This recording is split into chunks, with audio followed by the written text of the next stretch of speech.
Good morning, everyone, and welcome to the PivotBoss pre-market video for Wednesday, October 30th, 2019. I am Frank Ochoa, aka PivotBoss, and here's a look at the daily time frame of the ES. The ES is currently trading at 6.5 points of range. That's 30% of normal. That's inside the previous session's range, and that makes a lot of sense given the fact that we are at Fed Day. Today's Fed Day. We have the second day of the FOMC meeting, the FOMC statement later on this afternoon, and the Fed interest rate decision. The market has mostly been heading into this event with a little bit of strength here, which has happened the last two rotations.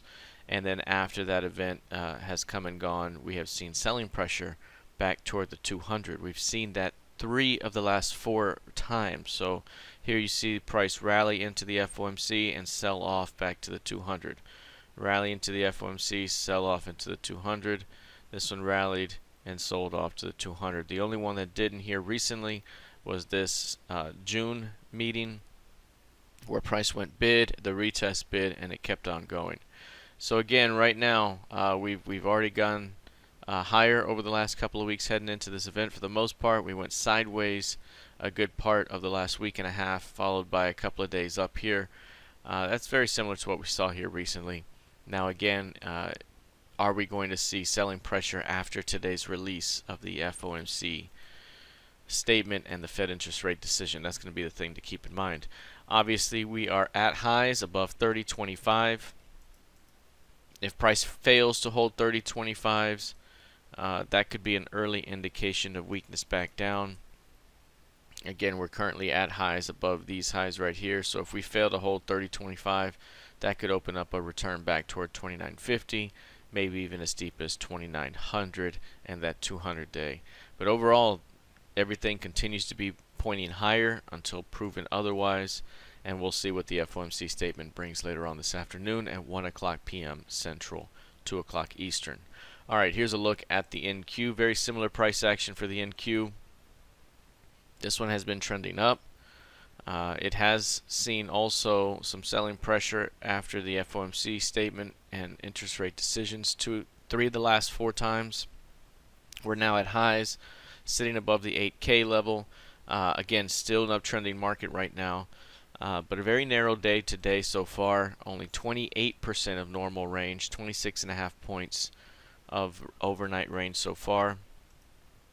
And again, we could see further range-bound activity throughout the day, heading into the FOMC later on this afternoon. Again, any pullback could still be seen as a short-term buying opportunity, but a failure to hold 8K overall could suggest more of a return back down. Again, back toward the 7,800 and perhaps as low as 7,600, which is the 200-day average.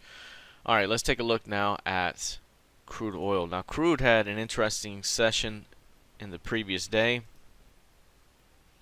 Big drop down back toward the 54.50s, and then rallied back above the day's midpoint, throwing off a rejection tail there.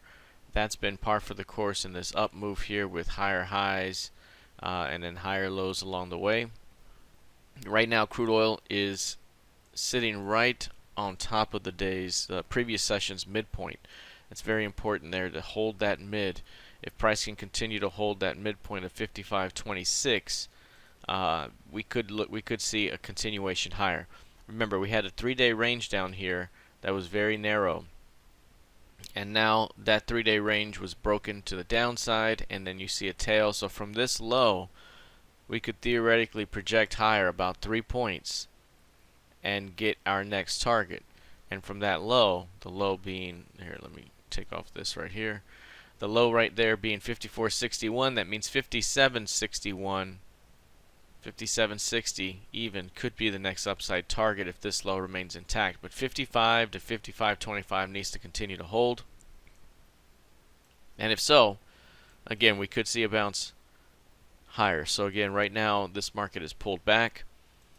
We had a very narrow 3-day range here that registered the potential to see a breakout. We broke to the downside but left a tail here. So now you measure from this low, and you can measure about 3 handles up, and that'll give you your next upside target. So we could be looking at a continuation toward that zone if price can continue to hold above 55s. Failure to hold 55s leads to much more weakness here in the near term. And lastly, let's take a look at gold futures here. Gold futures showing more of the same. Range-bound price action.